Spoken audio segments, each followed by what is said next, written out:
Welcome to all of you. This is the first video in this series. During this semester, we'll be talking about Fortran programming. The first topic of the syllabus that is there is analog and digital computers. So my video is to talk about analog and digital computers and to compare both of them. So before talking about analog and digital computers, just to brush up the basics of what is a computer. A computer is a machine or an electronic device which performs different tasks and calculations. So it can accept data, it can process it as per the given instructions and then produce outputs.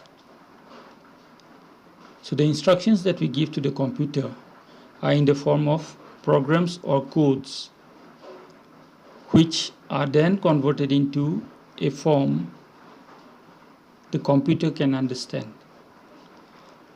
Another important aspect of computers is that they can store data for future use. We can store data in a computer and we can retrieve them later as and when needed.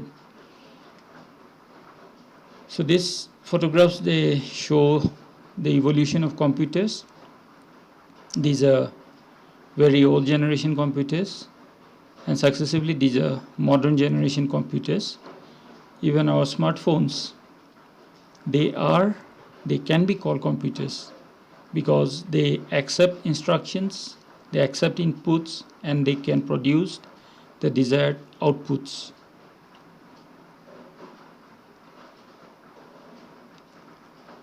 Now, how are these computers classified?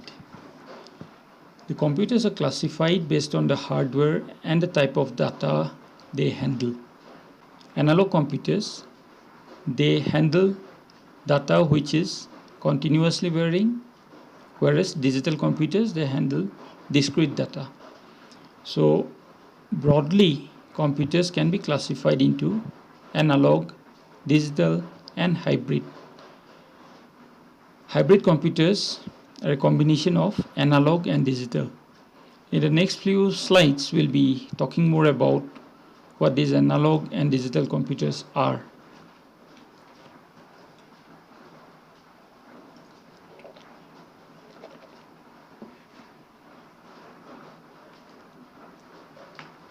So this is a picture of an analog computer. You can see it's very large in size, dealing with lots of inputs and output devices that are there, wires connected all around. It's very bulky, and here is a sophisticated digital computer that we see all around us nowadays. So what are these analog computers? Analog computers are devices that work with continuously varying physical quantities. They process analog data which is continuously varying. And this data is not discrete. They measure continuous changes in some physical quantity. So this physical quantity can be temperature, can be voltage, can be rate of flow, etc. So analog computers are important because the initial development of computers was in the analog form, starting somewhere around the early 1900s, when the idea of programmable computers was conceived by Charles Babbage. Modern analog computers, of course, they work with potential differences or voltages.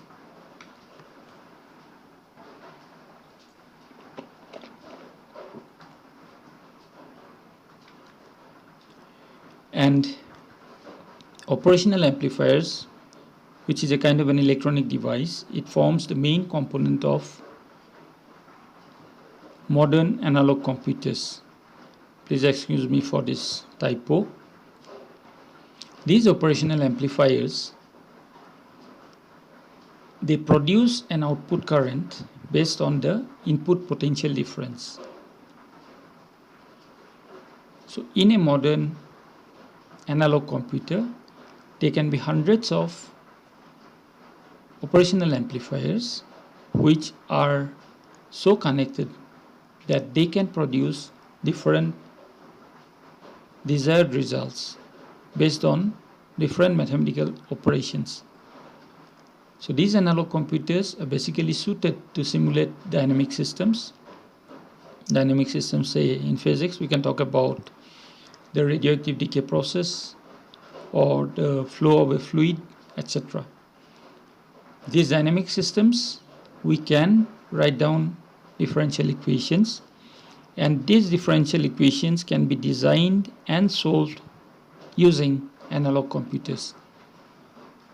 Nowadays, analog computers are used only in some specific and specialized areas. They are comparatively slow and less reliable compared to digital computers. So you can see here two pictures of analog computers. They are very bulky and it is not easy to operate analog computers compared to digital computers. Now, what are digital computers? These are, on the other hand, devices which works with digits represented in the binary system.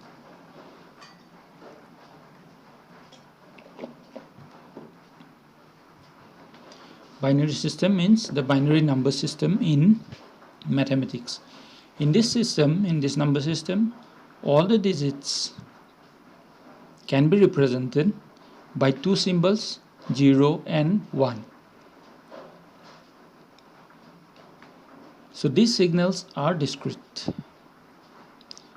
This has lots of importance in designing digital computers because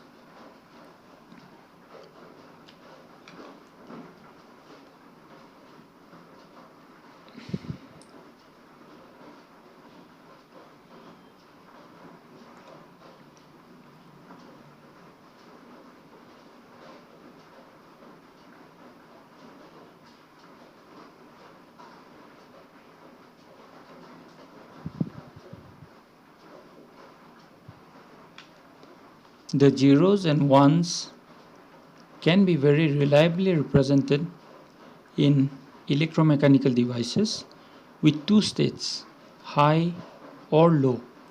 This can be in terms of voltage.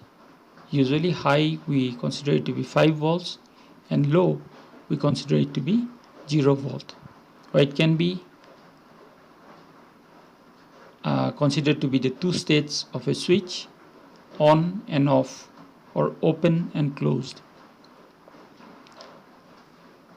So these digits are used to represent or can be used to represent numerals, letters, or other symbols. So we can say that digital computers, they process information based on the presence or absence of an electrical charge. The presence we can prefer, or we can say it's a binary 1, or the absence a binary 0.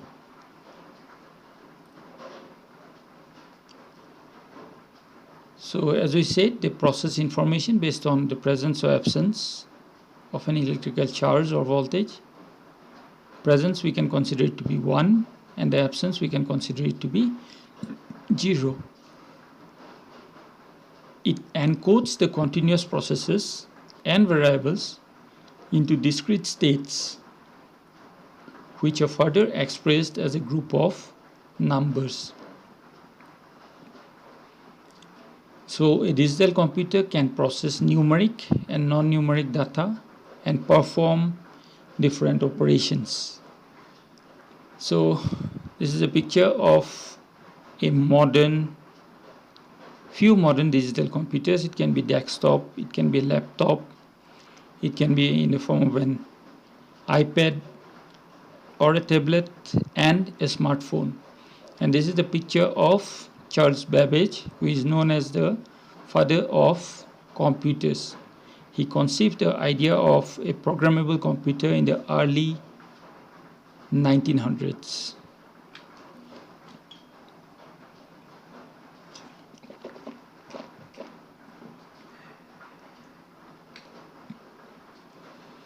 Now let's compare the digital and the analog computer. Analog computers, they work with physical quantities or natural values, whereas digital computers works with digits. This can be 0 and 1. And analog computers with physical quantities, which can be temperature, pressure, voltage difference, etc., as we had already discussed. Analog computers, they work with continuous data, while digital computers, they work with discrete data. This is a major difference between analog computers and digital computers. The accuracy of analog computers is comparatively much lesser than that of digital computers. That's why analog computers nowadays are only being used for some specific purposes. Digital computers have almost taken over the whole field. The output results of an analog computer can be continuously observed. This is, we can say, an advantage of analog computers. Say, when we monitor the speedometer of a car can be thought of as a simple analog computer. The speed, it continuously varies and it can be continuously monitored. Whereas in a digital computer, the result can be obtained only after the completion of the whole calculation or the computation. Analog computers are comparatively cheaper than digital computers. Analog computers output usually is a voltage signal, and they are not exact values and are in graphical form, whereas digital computers outputs are in the form of numbers, which are exact values in human readable form. So it is easier to understand and read the output of digital computers compared to analog computers. Analog computers nowadays are used for specialized purposes, whereas digital computers are widely used for general purposes also. Analog computers are comparatively much slower and less reliable than digital computers. That's why digital computers are very much prevalent everywhere. Analog computer circuits, they use operational amplifiers, as we had discussed, signal generators, and networks of resistors and capacitors, whereas digital computers, they use a variety of on-off switching circuits such as microprocessors, clock pulse generators, and logic gates.